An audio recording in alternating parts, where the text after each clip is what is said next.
Now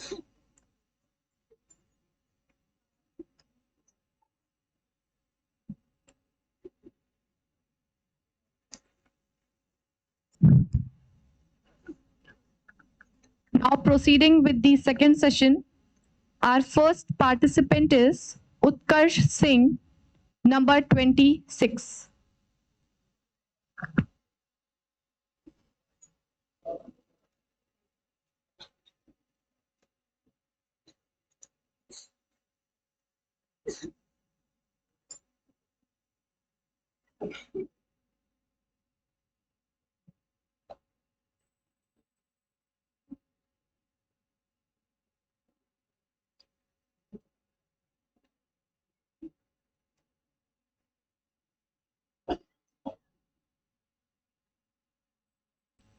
और मेरा भारत देश एक मजबूत तत्व बने, एक मजबूत तत्व बने।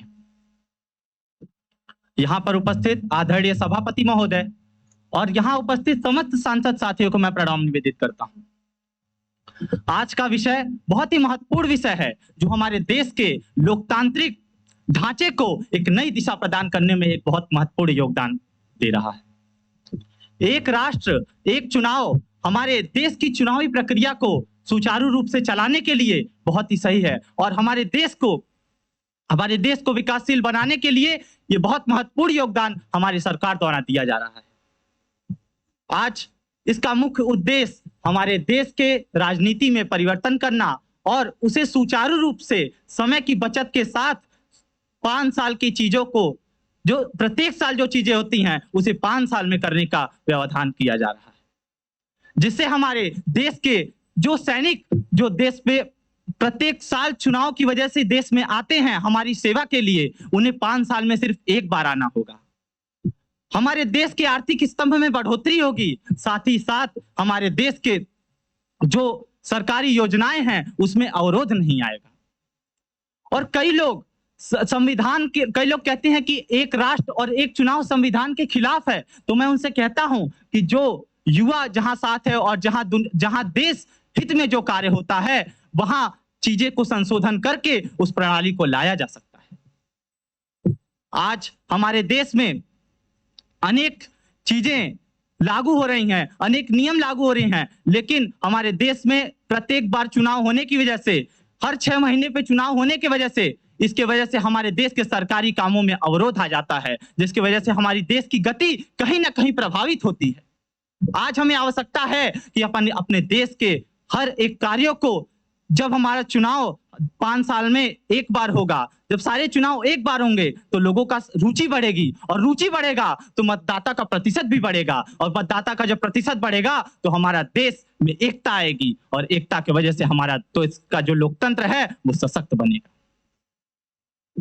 साथियों, आज हमारे देश के विभिन्न पटलों पे अगर देखा जाए तो हमारे देश की राजनीति कहीं ना कहीं पिछले पूर्व से चली आ रही है और ये करना भारत के लिए बहुत कोई नई चीज नहीं है, क्योंकि पूर्व का अनुभव ही बाद में काम आता है। तो अगर हम चाहें तो बहुत सुचारू रूप से इस कार्य को कर सकते हैं और अगर मैं दावे के साथ कह सकता हूं कि अगर इस प्रस्ताव को अपने देश में लाया गया तो अपना लोकतंत्र तो सशक्त होगा ही, अपने देश की चुनावी प्रक्रिया में परिवर्तन तो होगा ही और साथ ही साथ अपने देश के जो विकास की जो गति है उसमें बढ़ोतरी होगी और अपने विकसित भारत 2047 का सपना साकार होता दिखाई देगा। बहुत बहुत धन्यवाद। जय हिंद, जय भारत।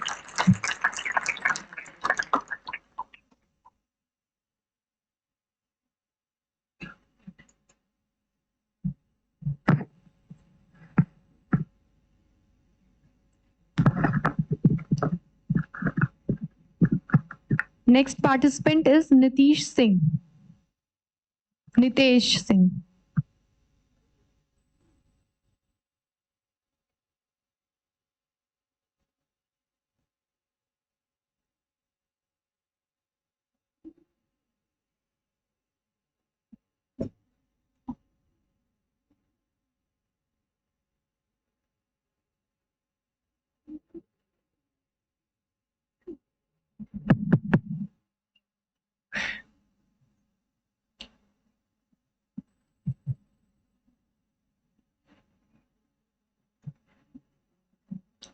समृद्ध सदन को प्रणाम करता हूं। विषय है एक राष्ट्र एक चुनाव, विकसित भारत का मार्ग प्रशस्त करना। सभापति महोदय, आज देश के समक्ष एक महान लक्ष्य है कि 2047 तक हमें विकसित राष्ट्रों की सूची में एक नया नाम दर्ज कराना है और वह नाम है भारत। किंतु क्या केवल लक्ष्य बना लेना ही पर्याप्त है? नहीं, बल्कि उस लक्ष्य को, उस साध्य को साधने हेतु हमें संसाधनों को सही दिशा में प्रयोग करने की आवश्यकता है। हमें अपने प्रशासनिक व्यवस्था को सुधारने की आवश्यकता है, जो प्रत्येक वर्ष किसी न किसी चुनाव के कुचक्र में फंसकर दब जाती है। हमें अपने सामाजिक ताने बाने को अधिक मजबूती के साथ बुनने की आवश्यकता है, जो चुनाव के दबाव में प्रत्येक वर्ष जाति, धर्म, वर्ग, क्षेत्र के आधार पर बंट जाती है। और यह तब संभव होगा जब एक राष्ट्र एक चुनाव लागू होगा। इससे देश में भ्रष्टाचार कम होगा, क्योंकि तब लुभावने वादे कम होंगे। तब राजनीतिक पार्टियां 5 वर्ष में केवल एक बार सत्ता में आने या सत्ता को बचाने का प्रयास करेंगी। तब शिक्षण संस्थाएं कम प्रभावित होंगी, हमारे शिक्षक और विद्यार्थी कम प्रभावित होंगे। हम समय, संसाधन और सैन्य बलों के ऊर्जा का सही दिशा में प्रयोग कर सकेंगे। और सबसे महत्वपूर्ण, हमारी सरकारें उन महत्वपूर्ण निर्णयों को लेने में अधिक सक्षम महसूस करेंगी।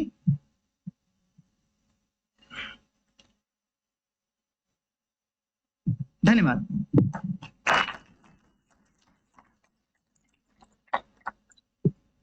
Next speaker is Gargi Dhali.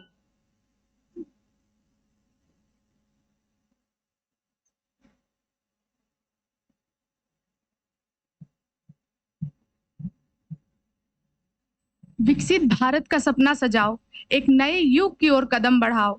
शिक्षा, स्वास्थ्य और तकनीक की राह पर चलो, एक विकसित भारत बनाए, एक सशक्त भारत बनाए। बाबा गोरक्षनाथ की नगरी गोरखपुर में स्थित इस पंचकर्म सभागार में उपस्थित माननीय महोदय और मेरे साथियों को मेरा सादर प्रणाम। मैं गार्गी ढाली, गौतम बुद्ध की महापरिनिर्वाण स्थली कुशीनगर से। महोदय, जैसे कि हम सभी को पता है कि हमारा देश एक ऐसे युग की ओर बढ़ रहा है जहां हमारा कोशिश है कि हम एक विकसित भारत की निर्माण करें। ये हमारे प्रधानमंत्री श्री नरेंद्र मोदी जी का एक सपना है कि वो 2047 तक भारत को एक विकसित भारत के रूप में देखना चाहते हैं। एक सशक्त लोकतंत्र की पहचान उसकी स्थिरता और कुशलता में होती है, और अगर उसकी नीति और शासन में निरंतर बाधाएं आती रहे तो महोदय, मेरी एक ये सवाल है कि क्या हम एक विकसित राष्ट्र की कल्पना कर सकते हैं? एक राष्ट्र एक चुनाव, ये केवल एक चुनावी सुधार की बात नहीं है, बल्कि एक ऐसे राष्ट्र के निर्माण की बात है जो कि निरंतर तेजी से आगे बढ़े और जिसकी विकास किसी भी रुकावट की शिकार ना हो। जैसे कि महोदय, हम सभी को पता है कि हमारा लोकतंत्र एक गणराज्य है और आए दिन यहाँ पे किसी न किसी राज्य, पंचायत या किसी नगर निकाय में चुनाव होते रहते हैं। महोदय, इसका प्रभाव ये होता है कि हमारे विकास कार्य रुक जाते हैं, हमारे सरकारें निरंतर चुनावी मोड पर रहती है और इसका सबसे बड़ा प्रभाव महोदय हमारे अर्थव्यवस्था पर रहती है। ऐसा नहीं है कि एक चुनाव, एक राष्ट्र एक चुनाव ये कोई नया अनूठा पहल है। इससे भी पहले 1952 से लेकर 1967 तक विधानसभा और लोकसभा की चुनावें एक साथ करवाई जा चुकी है, तो इससे जाहिर तौर पे हमें झिझक नहीं होनी चाहिए इसे अपनाने में। हमारा भारत एक विकसित भारत है और अगर हम इसे 2047 तक एक विकसित भारत के रूप में देखना चाहते हैं तो हमें इसकी शासन तंत्र को और मजबूत बनाना होगा। और महोदय, हमें ये सुनिश्चित करना होगा कि हमारी नीतियां स्थिर हो, ना कि चुनाव पे आश्रित हो, और हमारी लोकतंत्र जनहित के लिए हो, ना कि चुनाव के प्रक्रिया में उलझी हुई हो।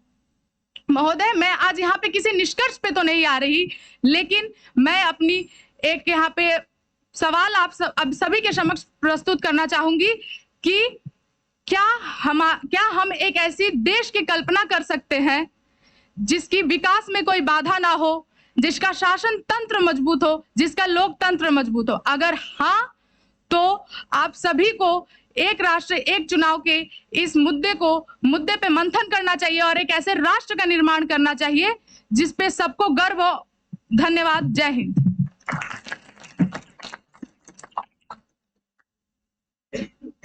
Next speaker is Sameer Srivastava.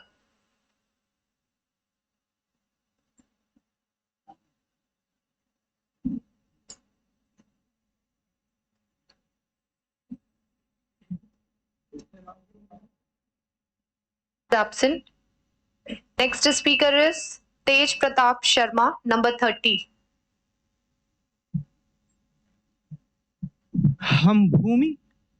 हम भूमि तर्क और ज्ञान की हैं, उत्पत्ति योग्य और ध्यान की हैं। हम रम्य हम्पी के स्मारक हैं। हम गर्वित हैं, हम भारत हैं। मान्यवर आदरणीय सभापति महोदय एवं सब प्रांगण में उपस्थित युवा संसद के सदस्यगण महोदय, मैं अपनी बातों को 3 आयामों में पेश करना चाहूंगा। जैसा कि हम सब यहाँ पर उपस्थित हैं एक विमर्श को लेकर जिसका नाम है एक राष्ट्र एक चुनाव। इस विमर्श को मैं 3 आयामों में आपके समक्ष प्रस्तुत करना चाहूंगा। पहला आयाम कि एक राष्ट्र एक चुनाव क्यों जरूरी है, दूसरा आयाम कि इसमें क्या विशेषताएं हैं, लेकिन तीसरा आयाम जो यहाँ पर उपस्थित किसी सदस्यगण ने जिसकी चर्चा नहीं की वो ये है कि इसको लागू करने में जो आम जनमानस की समस्याएं हैं वो समस्याएं यहाँ के प्रांगण में उपस्थित सभापति महोदय को अवगत होना चाहिए। आज यहाँ पर हम सभी छात्रों को सभी सदस्यगणों को इसलिए बुलावा भेजा गया है ताकि हम बता सके कि वो क्या समस्याएं हैं जिसके कारण इस एक राष्ट्र एक चुनाव जैसे क्रांतिकारी नीति को भी लागू करने में हम अपने लोगों को, अपने समाज को और अपने देश के नागरिकों को ये समझाने में विफल हो पा रहे हैं, पूरी तरह से सफल नहीं हो पा रहे हैं कि इसे लागू कर देना चाहिए। तो मैं पहले आयाम की शुरुआत करता हूं। महोदय, आज भारत में तत्कालीन रिपोर्ट्स बताती हैं कि इस देश के सिर्फ 3 से 4% नागरिक ऐसे हैं जो प्रत्यक्ष कर अदा करने में सक्षम हैं। इस देश के बच्चों में 2% बालक वो हैं जिन्हें हम 5 वर्ष की आयु भी नसीब नहीं कर पा रहे हैं, वो काल की गाल में समा जा रहे हैं। महोदय, यहाँ का 13.7% युवा, 13.7% बालक एनीमिया रोग से पीड़ित है। लेकिन इस देश के नेता, चाहे वो पक्ष हो या विपक्ष के हों, प्रतिवर्ष होते हुए चुनावों के कारण अपने हितों को साधने में इस तरह से व्यस्त हो जाते हैं कि उन्हें जन आकांक्षाओं के लिए जो नीतियां बनानी है उन नीतियों पर ध्यान नहीं रहता। महोदय, इसलिए वो नीतियों का निर्माण कर सके जो पक्ष में है, जो सत्ता में है, वो अपने कर्तव्यों का निर्वहन करे और जो विपक्ष में है वो उस कर्तव्यों की समीक्षा करे। इसलिए एक स्थायी गवर्नमेंट और कुछ समय के लिए उनमें स्थायित्व देने के लिए हमें ये 5 साल का, जो 5 साल में एक बार चुनाव कराने का नीति है, इसे समर्थन करना चाहिए। महोदय, आज मैं आपके समक्ष कुछ हिचकिचाहट के साथ इतना देर तक बोला। इसके बोलने के पीछे एक कारण था। मान्यवर, मैं आप सबको ये अवगत कराना चाहता हूं कि भारत का रिपोर्ट कहता है कि भारत के 83% युवा ऐसे हैं जो कि जीमेल और ईमेल नहीं कर पा रहे हैं। महोदय, इस बात पर किसी का ध्यान नहीं जाता। मान्यवर, आप बताइए, आप किस तरह से एक राष्ट्र एक चुनाव की बात करेंगे जब आपके नेता 13 दिन से बैठे हुए बिहार के उस रोड पर, जब सरकार का नुमाइंदा एक बार पूछने नहीं जाता है कि बेटा आप भूखे क्यों बैठे हो। उन बच्चों पर जब वाटर कैनन चलता है तो वो ये कहते हैं कि इस चुनाव में आकर हम आपसे पूछेंगे कि आपने ऐसा क्यों हमारे साथ किया।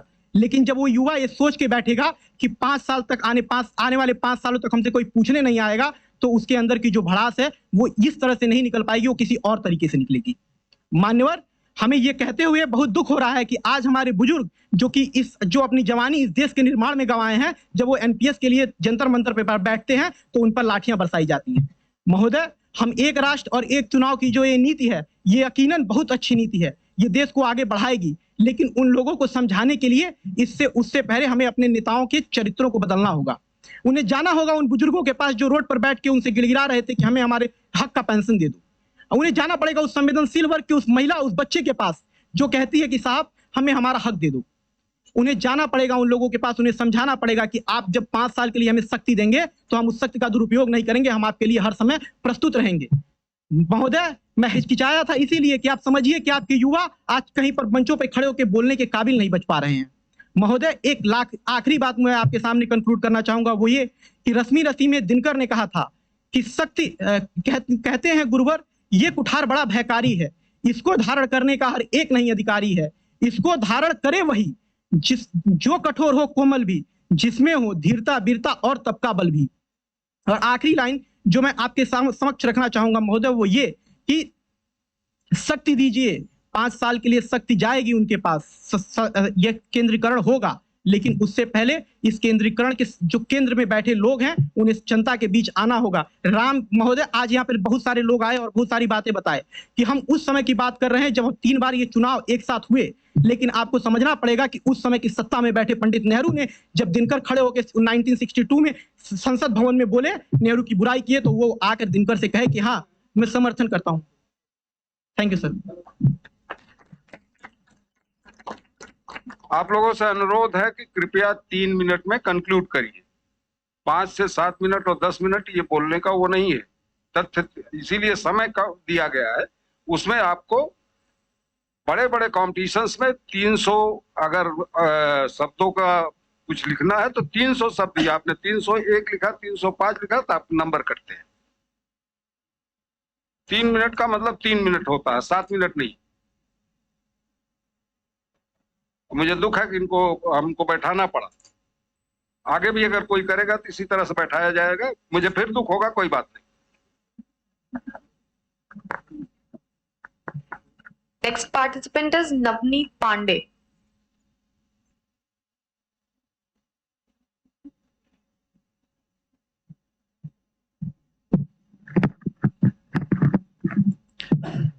बटे हैं कितने चुनावों में हम, बटे हैं कितने चुनावों में हम, अब एक मुकम्मल तस्वीर बनानी होगी। अध्यक्ष महोदय, जरा परिकल्पना करिए कि आपके घर के आसपास की सड़कें टूटी हुई हैं और आप राशन कार्ड के संशोधन के लिए ब्लॉक जाते हुए ये सोचते हैं कि आज मैं कार्यालय से दोनों बातों का जवाब मांगूंगा और आपको जवाब मिलता है कि अगले महीने आइएगा, अभी आदर्श आचार संहिता लागू है। तो आपके जहन में आएगी नीति आयोग की 2017 की वो रिपोर्ट जो ये कहती है कि राज्य सरकार का 5 साल का कार्यकाल का लगभग 11 महीना इस चुनाव के द्वारा लगाई गई पाबंदियों में बीत जाता है। तो कहीं ना कहीं जब आप इसका सॉल्यूशन खोजेंगे तो आपको याद आएंगे जस्टिस रेड्डी और लॉ कमीशन की 170वीं वो रिपोर्ट जो इसकी अनुशंसा करती है कि भारत में एक राष्ट्र एक चुनाव, यानी कि विधानसभा और लोकसभा के चुनाव एक साथ होने चाहिए। और इसी को लेकर के 2023 सितंबर में एक उच्च स्तरीय कमेटी का गठन किया गया, जिसकी सिफारिशों के बाद भारत के संसद में दिसंबर 2024 को एक राष्ट्र एक चुनाव का विधेयक पेश कर दिया गया है।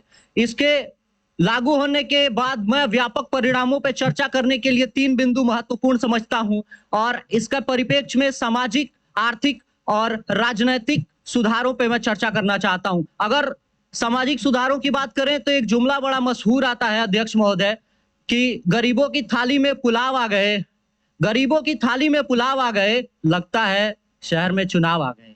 अध्यक्ष महोदय, हम देखते हैं कि जब बार बार चुनाव होते हैं तो राजनीतिक पार्टियां ध्रुवीकरण करती हैं और जब वो राष्ट्रवाद के मुद्दे को छोड़ करके या फिर किसी उचित मुद्दे को छोड़ करके जातिवाद और समीकरण साधने का प्रयास करती हैं तो कहीं ना कहीं समाज 2 धड़ों में बट जाता है और वहां पे जब वो देखते हैं तो उनको कहीं ना कहीं हमारे देश को नुकसान होता है।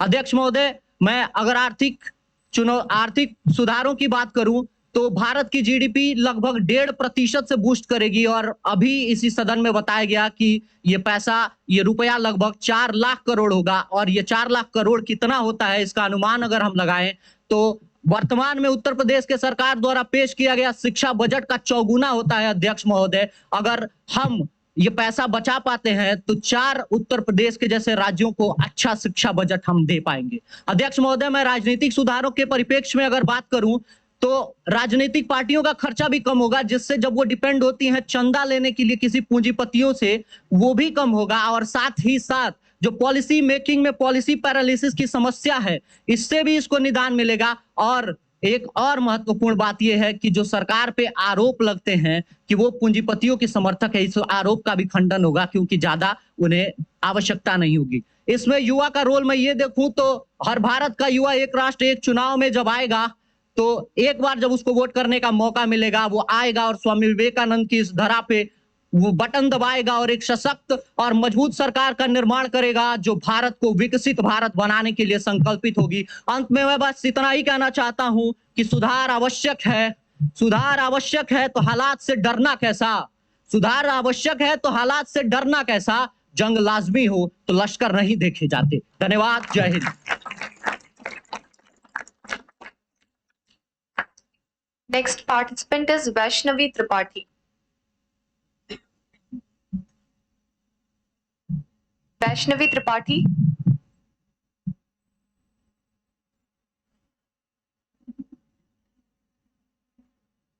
Sir, she has signed but she is not present here. Next is Manish Kumar Pandey.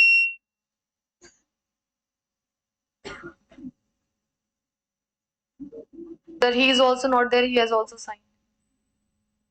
Tamanna Sayyed. Number 30.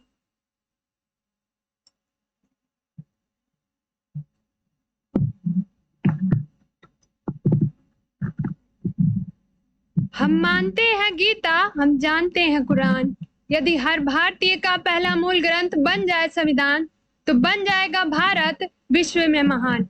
आदरणीय सभापति महोदय, एक राष्ट्र एक चुनाव अर्थात एक वोट एक मोल एक अधिकार, इसका तात्पर्य अगर हम केवल राजनीतिक दलों के हिस्से ना जोड़कर विकसित भारत के संदर्भ में देखें तो एक राष्ट्र एक चुनाव का अर्थ केवल चुनावी सुधार से नहीं बल्कि भारत के आर्थिक, प्रशासनिक और विकास संबंधी सुधारों से है।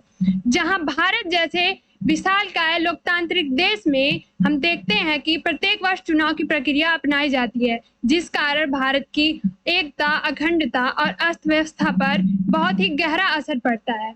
मानवर हम अगर निर्वाचन आयोग के अनुसार देखें 2014 के लोकसभा चुनाव में लगभग 3,870 करोड़ और विधानसभा के चुनाव में 200 से 300 करोड़ के बीच खर्चे हुए। निर्वाचन आयोग का ये कहना है कि ये चुनाव अगर एक साथ करवाए जाए तो लगभग 4500 करोड़ के खर्चे में ही पूरा चुनाव प्रक्रिया समाप्त हो जाएगा। हम देखते हैं कि चुनाव की प्रक्रिया प्रत्येक वर्ष होने से सांप्रदायिकता, जातिवाद और क्षेत्रवाद की गंभीर समस्या उत्पन्न होती है, जिससे हमारा अखंड भारत खंड खंड हो जाता है। वहीं हम देखते हैं दूसरी ओर कि सरकारें इलेक्शन मोड में होती हैं, जिससे वे अपनी नीतियों का क्रियान्वयन सही ढंग से नहीं कर पाती हैं। वहीं राजनीतिक दलें जो अपनी राजनीतिक कारोबार के लिए बड़े बड़े पूंजीपतियों से फंड लेती हैं और जब वे सत्ता में आती हैं तो फंड पैसा चुकाने के प्रोसेस में पॉलिसी से घबरा कर भ्रष्टाचार के पद पर अग्रसर हो जाती हैं।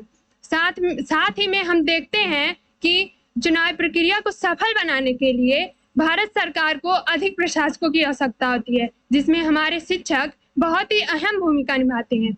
मान्यवर, यदि हमारे शिक्षक प्रत्येक वर्ष चुनाव प्रक्रिया में भाग निभाएंगे तो युवाओं को शिक्षित कौन बनाएगा? कहा जाता है कि युवा ही आने वाले कल का भविष्य है। यदि युवा शिक्षित नहीं होगा तो भारत विकसित राष्ट्र की परिकल्पना पूर्ण कैसे कर पाएगा? यदि एक राष्ट्र एक चुनाव की प्रक्रिया अपनाया जाए तो केवल ना ही भ्रष्टाचार बल्कि भारत पूर्ण रूप से विकसित होगा। हालांकि एक राष्ट्र एक चुनाव की परिकल्पना पूर्ण करने में बहुत ही चुनौतियां हैं, लेकिन अगर हम इस चुनौतियों पर विचार कर इसको सही करें तो हमारा भारत विकसित हो सकता है। अंत में मैं अपनी वाणी को विराम करते हुए यह कहना चाहती हूँ, लोकतंत्र का महोत्सव है चुनाव, राज्य की दिशा और दशा तय करता है चुनाव, राजनीति से छीन कर राष्ट्र नीति बनाता है चुनाव। फिर क्यों है हर सदन के चुनाव में अलगाव? क्यों ना एक मजबूत शासन के लिए लाया जाए बदलाव? जब अखंड है भारत तो क्यों ना हो एक राष्ट्र और एक चुनाव। धन्यवाद। Next participant is Noor. My warm greetings, Honorable Speaker and all the members present here. I am Noor Fatima from Gorakhpur. Today I am here to present my views on the topic One Nation, One Election Paving the Way for a Viksit Bharat. I would like to begin by quoting our Prime Minister Narendra Modi, who said, frequent elections not only hamper the pace of country's development, but also drain country's crucial resources. This particular statement of our Honorable Prime Minister Narendra Modi highlights one of the key reasons that why the concept of simultaneous election is both relevant and essential. Today, let us explore why is this important and how it can contribute to a Viksit Bharat. First, the financial burden of conducting multiple elections year after year diverts crucial resources that could otherwise be used to serve various essential purposes such as education, healthcare, and infrastructure. According to the Law Commission, the consolidated election can directly channel the amount of money to various important purposes such as healthcare and infrastructure. Second, thank you.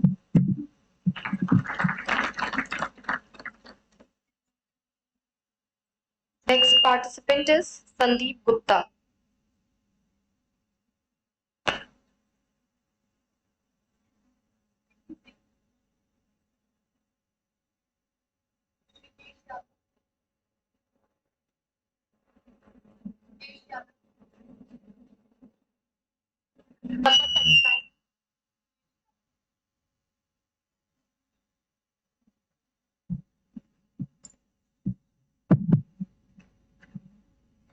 जन जन का बस यही है सपना, रहे निरंतर प्रगति पथ पर, विकसित हो राष्ट्र अपना।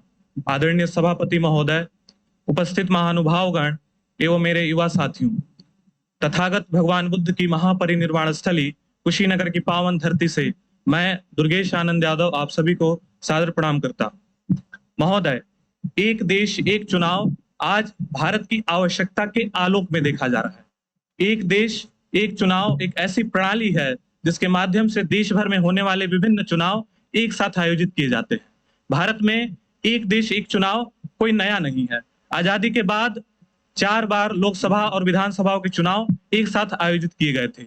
1951-52 से लेकर 1967 तक ये प्रणाली उपयोग में रही। 1978-69 में जब कुछ राज्य विधानसभाओं का विघटन हो गया तो वहां पुनः चुनाव आयोजित कराने पड़े। तो वहीं 1971 में लोकसभा के भी चुनाव समय से पहले कराने पड़े, जिसके कारण ये प्रणाली टूट गई। वर्तमान समय में स्थितियों को देखते हुए पुनः इस प्रणाली को अपनाने पर जोर दिया जा रहा है। वर्तमान सरकार की कैबिनेट ने इस प्रस्ताव को मंजूरी दे दी है। नवंबर 2023 में भारत के पूर्व राष्ट्रपति डॉक्टर रामनाथ कोविंद जी की अध्यक्षता में एक उच्च स्तरीय समिति गठित हुई। कोविंद समिति ने 191 दिनों के अथक प्रयास, बैठकों, चर्चाएं और शोध के पश्चात 18,626 पृष्ठों की एक देश एक चुनाव विषय पर अपना रिपोर्ट 14 मार्च 2024 को भारत की महामहिम राष्ट्रपति महोदया श्रीमती द्रौपदी मुर्मू को सौंपा। एक देश एक चुनाव भारत में एक महत्वपूर्ण कदम हो सकता है। इससे राजनीतिक प्रक्रिया में सुधार होगा और विकास की रफ्तार तेज होगी। इससे विकास की रफ्तार भी तेज होगी। इस प्रणाली के प्रमुख लाभ हैं।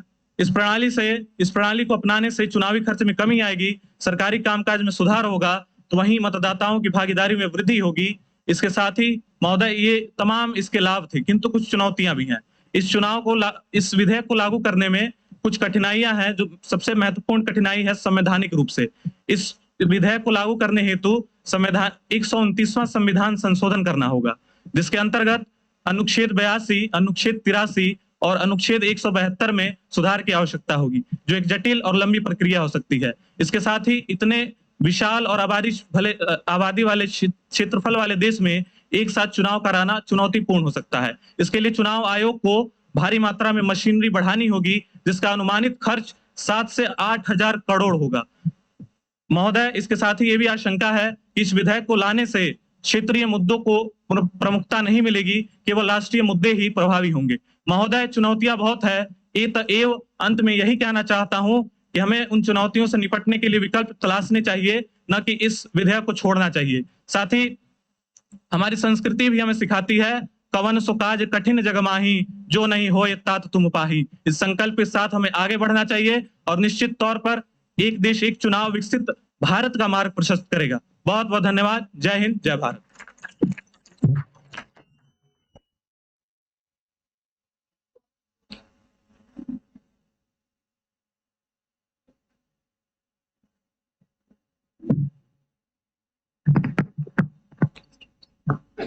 Hello, I am audible?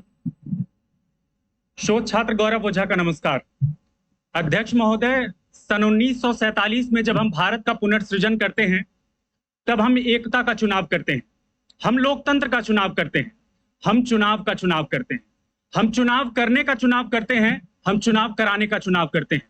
मगर अध्यक्ष महोदय, आजादी के 78 वर्ष बाद आज विकसित भारत के साये में यदि हम उसी चुनावी प्रक्रिया पर संवाद स्थापित कर रहे हैं तो प्रश्न यह उठता है कि जिस चुनाव को हमने लोकतंत्र के तर्कश का सबसे मजबूत तीर बनाया था, क्या वह चुनावी प्रक्रिया इस देश के लोकतंत्र और उस लोकतंत्र में रह रहे लोगों के अस्मिता की रक्षा कर पा रही है और उनको प्रगति के राह पर प्रशस्त कर पा रही है या नहीं? तो इसका जवाब बड़ा धुंधला सा नजर आता है। अजब संयोग है कि मैं शिक्षा के प्रांगण में यह संवाद स्थापित कर रहा हूं शिक्षकों से। इस देश में हर वक्त शिक्षकों को चुनावी तंत्र में झोंक दिया जाता है और इस देश की शिक्षा व्यवस्था को ही बलि चढ़ा दी जाती है। इस देश का सैनिक हर तीसरे महीने किसी न किसी राज्य में सेवाएं दे रहा होता है। महोदय, हम उस देश के वासी हैं जिस देश की 26% आबादी गरीबी रेखा के नीचे रहने को विवश है। इस देश के लोग अपने बच्चों को भोजन कराने के लिए मल ढोने तक को मजबूर हैं और इसी देश का चुनाव आयोग यह आंकड़ा पेश करते हुए कहता है कि चुनावों में हो रहे खर्च में लगातार वृद्धि इस देश की आर्थिक सेहत के लिए ठीक नहीं है। महोदय, इस देश में विकास से ज्यादा चुनाव हुआ करते हैं और हमारे नेता अपने जरूरी कार्यों को छोड़कर देश के अलग अलग कोने में चुनाव प्रचार में व्यस्त रहते हैं और परिणाम स्वरूप इस देश की तरक्की आचार संहिता के चरणों में गिरकर भीख मांग रही होती है। और ये मेरे व्यक्तिगत विचार नहीं है महोदय, ये हमारे यशस्वी प्रधानमंत्री का विचार है। महोदय, हमें सोचना होगा कि करोड़ों अरबों रुपए एडवर्टीजमेंट और सेलिब्रिटी एंडोर्समेंट पर खर्च करने के बावजूद भी इस देश का मतदान 70% से ऊपर नहीं पहुंच पाता, तो ये हमारे लोकतंत्र के परिपक्वता पर एक गंभीर प्रश्न चिन्ह खड़ा करता है। यह हमारी चुनावी प्रक्रिया पर एक गंभीर प्रश्न चिन्ह खड़ा करता है। फ्रीबीज के नाम पर दिए जा रहे वोट इस बात के अभी साक्ष्य हैं कि किस प्रकार वोटर पोलराइजेशन, करप्शन और ब्लैक फंड्स ने हमारे चुनावी प्रक्रियाओं को घेर रखा है। ऐसे में मुझे आवश्यकता महसूस होती है एक राष्ट्र एक चुनाव की। इससे देश को आर्थिक लाभ मिलेगा। यह आवश्यक है गरीबों का हक साधने के लिए, यह आवश्यक है बुनियादी सुविधाओं के विस्तार के लिए, यह आवश्यक है संसाधनों के संरक्षण और समय के बचत के लिए। महोदय, इससे विश्व की सबसे बड़ी आबादी, विश्व के सबसे बड़े लोकतंत्र की सबसे विशाल वोटर काउंट बनने की ओर प्रेरित होगी। इस देश का युवा महज एक वोट बैंक नहीं बल्कि एक जागरूक वोटर बनेगा और पूरे देश में यह सूचिता पैदा करेगा कि यह चुनाव महज 4 दिन की प्रतियोगिता नहीं बल्कि इससे देश के विकास का बागडोर बंधा हुआ है। महोदय, हमें तय करना होगा कि इस देश में चुनाव खोखले वादों और आडंबरों पर नहीं बल्कि सामर्थ्यवान नायकों के कुशल नेतृत्व के आधार पर लड़ा जाएगा। तब मैं कहता हूं कि मुझे इस देश में बार बार चुनाव नहीं, एक खुशहाल हिंदुस्तान चाहिए। मुझे एक राष्ट्र, अखंड भारत, विकसित भारत, समृद्धशाली हिंदुस्तान चाहिए। बहुत बहुत धन्यवाद।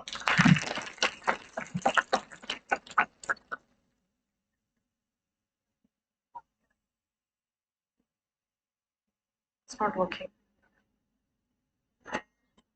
नहीं आ रही भाई। कात्यायनी उपाध्याय, मोहम्मद गुलाब हुसैन,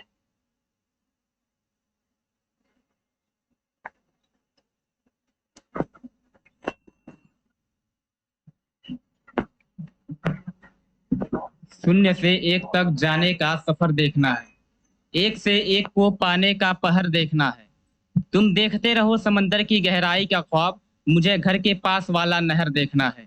गुड मॉर्निंग सभापति महोदय, my name is Mohammed Gulab Hussain. India is a democratic country and democracy is the combination of 2 words. First is demo which means people and second is crazy which means power to rule. मतलब एक ऐसा देश जहाँ पे शासन करने की शक्ति लोगों के पास होती है उसे लोकतंत्र कहा जाता है और लोकतंत्र को बरकरार रखने के लिए चुनाव बहुत जरूरी है। और भारत एक ऐसा देश है जहाँ चुनाव को लोकतंत्र का सबसे बड़ा उत्सव माना जाता है। एक राष्ट्र एक चुनाव का अर्थ है कि भारत में लोकसभा और विधानसभाओं के चुनाव एक साथ करा लिया जाए ताकि बार बार चुनाव का मेला ना लगे। पर अब सवाल ये उठता है कि क्या यह भारत के लिए सही साबित होगा? 2024 के लोकसभा चुनाव में 1,35,000 करोड़ रुपए खर्च हुए थे। अगर भारत में सभी चुनाव एक साथ होंगे तो काफी ज्यादा पैसे की बचत होगी और उसे शिक्षा, स्वास्थ्य, रोजगार में उपयोग किया जा सकेगा। हर चुनाव में काफी बड़े पैमाने पर सुरक्षा बल तैनात करना पड़ता है। अगर सभी चुनाव एक साथ होंगे तो प्रशासन को राहत मिलेगी। जब चुनाव घोषित होते हैं तो आचार संहिता लागू हो जाती है और सारे सरकारी कामकाज रुक जाते हैं। अगर सभी चुनाव एक साथ होंगे तो ये बाधा 5 साल में केवल एक बार ही आएगी। तो इस हिसाब से ये प्रणाली काफी अच्छी साबित होगी। मगर अगर सभी चुनाव एक साथ होंगे तो राष्ट्रीय मुद्दों को ज्यादा महत्व दिया जाएगा और स्थानीय मुद्दे, लोकल के मुद्दे दब सकते हैं।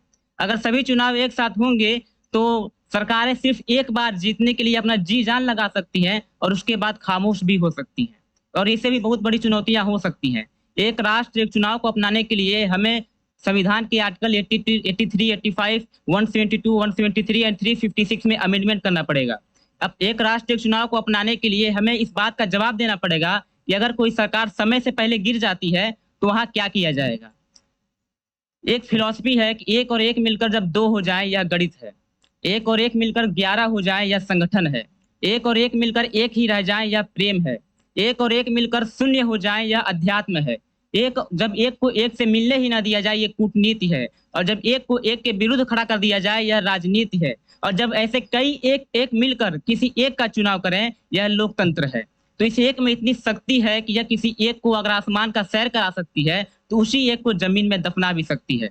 तो हमें इस बात का ध्यान रखना होगा कि दरिया पार करने खातिर नाव होना चाहिए।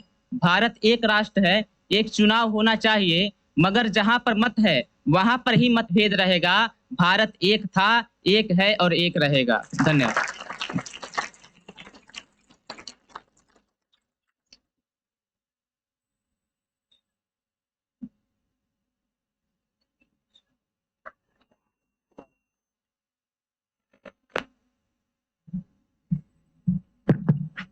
सीना है फौलाद सा अपना, फूलों जैसा दिल है, तन में विंध्याचल का बल है, मन में ताजमहल है।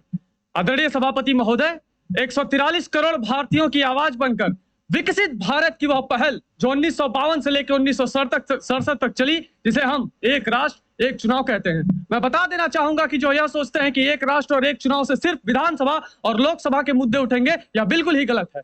एक राष्ट्र एक चुनाव यानी संपूर्ण भारत, संपूर्ण आर्यवत और पूरा जम्बू द्वीप। एक राष्ट्र में मैं बताना चाहूंगा कि आजादी के बाद नगर पंचायती, वार्ड, ब्लॉक सारे चुनाव एक साथ होते थे, पर यह विड्रॉ हुआ, यह गिरा सिर्फ केरला की वजह से, पंजाब की वजह से। जबकि उस समय 73 में इमरजेंसी लागू हुआ और बाबा नागार्जुन ने अपनी परिकाष्ठा से यह कविता लिखी थी कि हिंदू जी क्या हुआ आपको, सत्ता के मत में भूल गई बापू। इस व्यवस्था को महोदय, इस व्यवस्था को जब हम लोग न्यायपूर्वक तरीके से लाएंगे तो न केवल हम अपने भारत की प्रभुता, अखंडता और एकता को दर्शाएंगे, बल्कि एक जीवंत राष्ट्र की कल्पना करेंगे। महोदय, सारे मंत्रालय के माननीय उस समय जब एक राष्ट्र और एक चुनाव होगा तो उनके पास यह समय होगा कि वह हमारे देश, हमारे भारत देश को कैसे विकसित करें, उसमें ध्यान दें। महोदय, जैसे जैसे समय बीतता गया, चुनाव बढ़ते गए, जिसका सबसे ज्यादा परिणाम हमारे विकास को हनन करने पर आया, क्योंकि इस देश का विकास तभी पूर्ण माना जाएगा जब इस देश के गांव का विकास हो। और मैं कहता हूं यह बात कि जब भी चुनाव आता है सारे सरकारी स्कूल महीनों के लिए बंद कर दिए जाते हैं। महोदय, मैं यह पूछना चाहूंगा आप सभी से कि एक बात बताइए, गांव का वह बालक जिसे शिक्षा ना मिले तो क्या यह देश विकासशील गति को प्राप्त करेगा? इसलिए एक राष्ट्र एक चुनाव का आह्वान होना चाहिए, क्योंकि जिंदगी में जब तक जिंदगानी रहेगी, वृद्ध ही सही उनकी जुबानी रहेगी, ना सही युवाओं की शक्ति तो कैसे हम प्रखर पर जाएंगे, और ना रहेगा अनुभव तो कैसे शिखर पर जाएंगे। अंततः मैं सभी भारतवासियों का आह्वान करता हूं और बस यही कहना चाहता हूं कि उठो जवान देश के वसुंधरा पुकारती, उठो जवान देश के वसुंधरा पुकारती, यह देश है पुकारता पुकारती माँ भारती, पुकारती माँ भारती। धन्यवाद।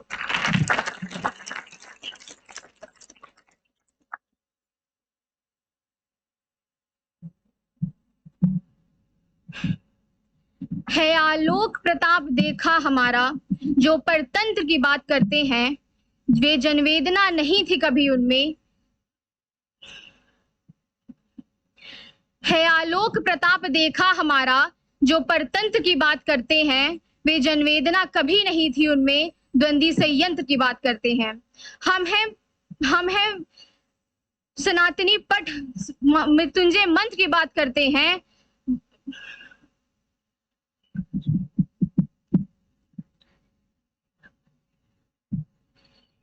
एक देश एक चुनाव एक अनोखी पहल राष्ट्र निर्माण की, एक देश एक चुनाव एक अनोखी पहल है जो हमारे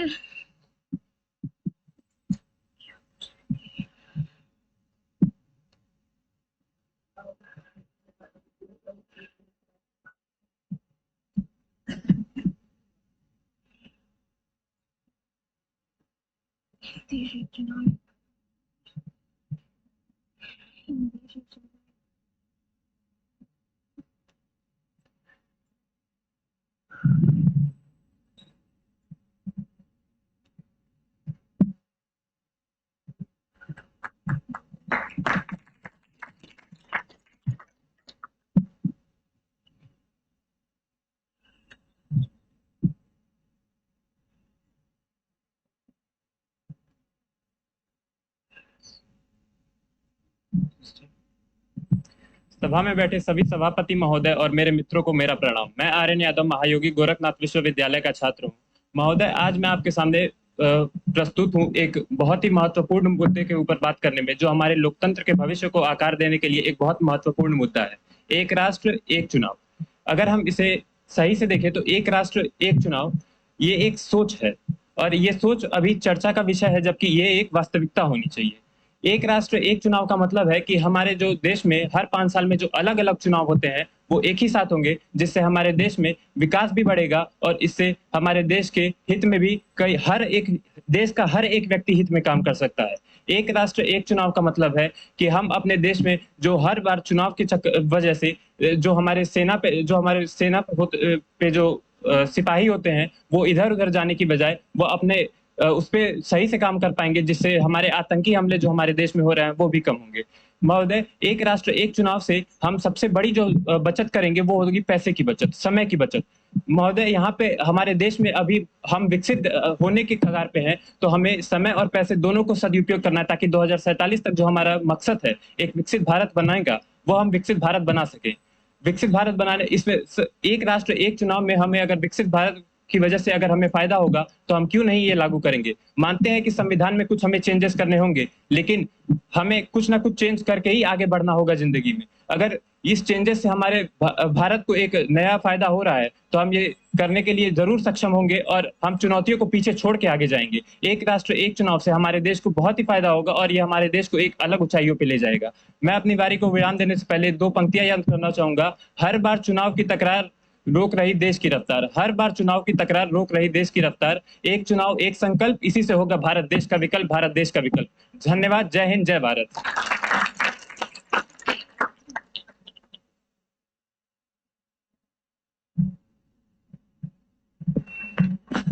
सभा में बैठे सभी सभापति महोदय को मेरा प्रणाम। मैं सर्वेश सिंह महायोगी गोरखनाथ विश्वविद्यालय का छात्र आप सभी के सामने एक व्याख्यान लेकर प्रस्तुत हुआ हूँ। हमारा विषय है एक राष्ट्र एक चुनाव। जैसा कि हम सभी जानते हैं, हमारा भारत सबसे बड़ा देश है। यहाँ पे चुनाव करना कोई सरल कार्य नहीं है। हर वर्ष अगर हम चुनावों को देखें तो हर वर्ष किसी न किसी राज्य में हमेशा चुनाव होते रहते हैं।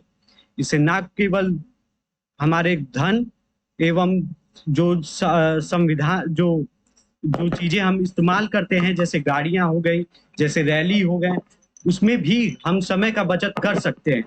हर वर्ष चुनाव होने की वजह से जो हमारे CAPF central arm police forces की टीम है वो 1-2 महीना तक सिर्फ और सिर्फ ड्यूटियां करती रहती हैं इलेक्शंस का, जिसपे हम लोग का बहुत बड़ा असर पड़ता है। हमारे जो काम होते हैं, जो उनकी ड्यूटीज होती हैं, वो डिले हो जाती हैं। हमें जो चुनाव एक भारत और एक राष्ट्र और एक चुनाव जो है वो एक बहुत बड़ा मुद्दा है, लेकिन वो जो पार्टियां हैं, अदर पार्टियां हैं, इस चीज का केवल और केवल विरोध कर रही हैं। इस चीज पर बैठ के कभी न चर्चा करने की वजह से ये आज तक रुका हुआ है। मैं आपको बता दूं कि अगर इस चीज पे बैठ के अगर चयन किया जाए तो इस चीज को आगे बढ़ाया जा सकता है। इससे हमारे देश का विकास कभी नहीं रुकेगा। जो वेपन्स बनाने में हमें पैसे चाहिए वो सिर्फ और सिर्फ यहीं से आ सकते हैं। हम अपने खर्च को कम कर, आमदनी अगर ज्यादा है तो खर्च को कम कर दें और टेक्नोलॉजी पे यूज करने पे हम ध्यान दें, तो हम जरूर एक दिन सफल और विकसित भारत बनाएंगे। अपने वाणी पे विराम देने से पहले मैं 1-2 लाइन का पंक्ति बोलना चाहूंगा कि यदि देश में एक देश एक कार्य हो सकता है, यानी जीएसटी लागू हो सकता है, तो एक देश एक चुनाव क्यों नहीं हो सकता है। धन्यवाद। जय हिंद, जय भारत।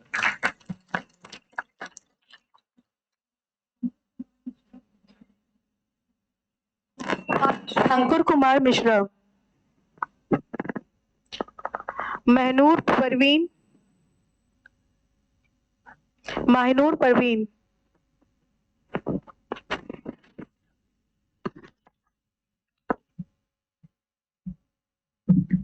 अरे जो चल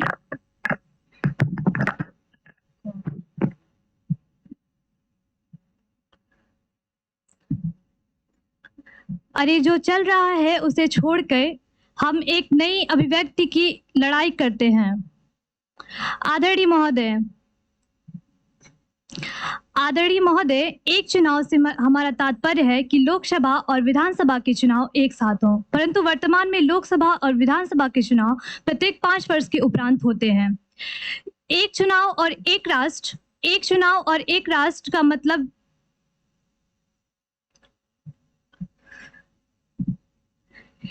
एक राष्ट्र और एक चुनाव कोई एक नई धारणा नहीं है, बल्कि ये 1952 से लेकर 1967 के बीच कई बार हो चुकी है। महोदय, डॉक्टर एपीजे अब्दुल कलाम जी ने कहा था,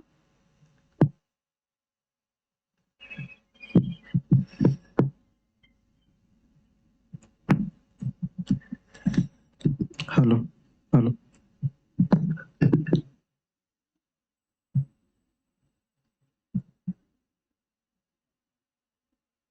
thank you.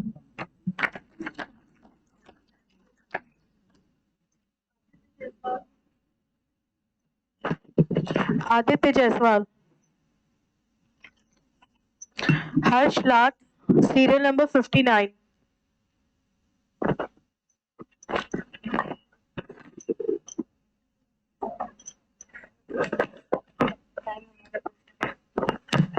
Hello hello hello hello,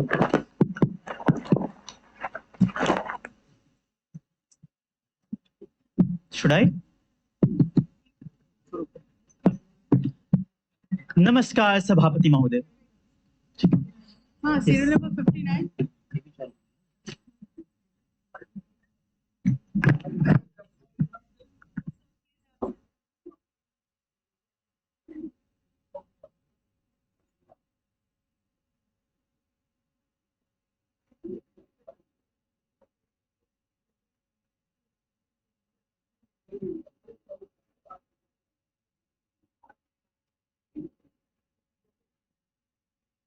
नमस्कार सभापति महोदय, इस सदन की गणना को नमस्कार।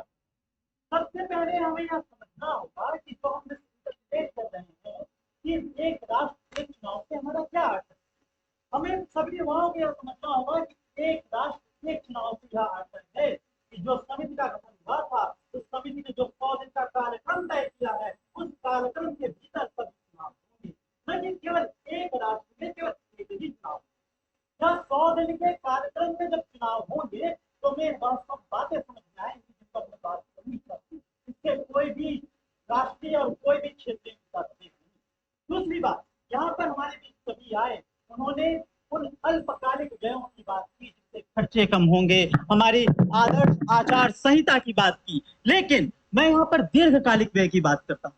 जब हम किसी भी राष्ट्र की अवधारणा की बात करते हैं, उसके नागरिकों की बात करते हैं, क्योंकि किसी भी राष्ट्र के नागरिक ही उसकी अवधारणा तय करते हैं। मानव संसाधन के विकास में सबसे पहली कड़ी शिक्षा होती है। हर बार चुनाव में सबसे ज्यादा सरकारी कार्यालय और कर्मचारी व्यस्त होते हैं। उन सरकारी कार्यालय और कर्मचारियों में विद्यालय, महाविद्यालय और उनके शिक्षक व्यस्त होते हैं। इससे हमारे हर बार मानव संसाधन के विकास में अवरोध पैदा होता है। उसके पश्चात हम विश्व की सबसे बड़ी, सबसे बृहत्तम लोकतंत्र हैं, किंतु हमारे पास केवल और केवल वोटर टर्नआउट, जो मतदान प्रतिशत है, केवल 60%, वो भी उन शहरों में, उन राज्यों में जो समृद्ध हैं, जो टियर 1 में है। क्या हम उन तबकों तक नहीं जा सकते जो सबसे पिछले हैं? किसी महान व्यक्ति ने कहा था, किसी भी राष्ट्र के विकास की दिशा को तय करना है तो उस समाज के सबसे पिछले व्यक्ति से पूछना चाहिए। तो क्या हम सबसे पिछले व्यक्ति से पूछ पा रहे हैं? नहीं। मैं आप सभी का ध्यान केंद्रित करना चाहूंगा, हमारे पास जो यूथ में ओ लिखा हुआ है, उस ओ में हमें बहुत सारे लोग दिख रहे हैं। मैंने पहले भी कहा, किसी भी राष्ट्र की अवधारणा में उसके नागरिक बहुत बड़ी भूमिका निभाते हैं। वह भी हमें प्रतिभागिता की बात करता है।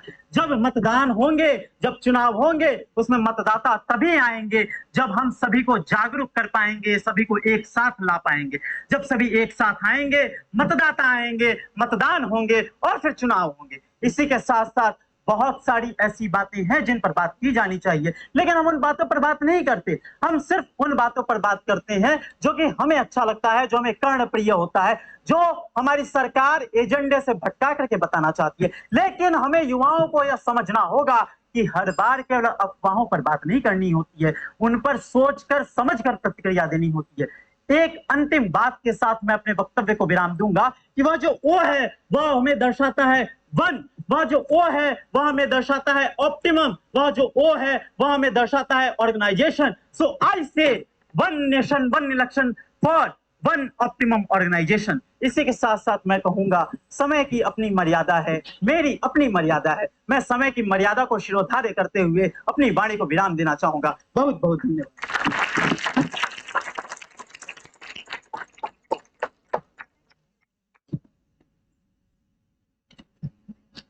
Now we have come to the end of second session, and I thank all the judges for giving their valuable time. Thank you, sir.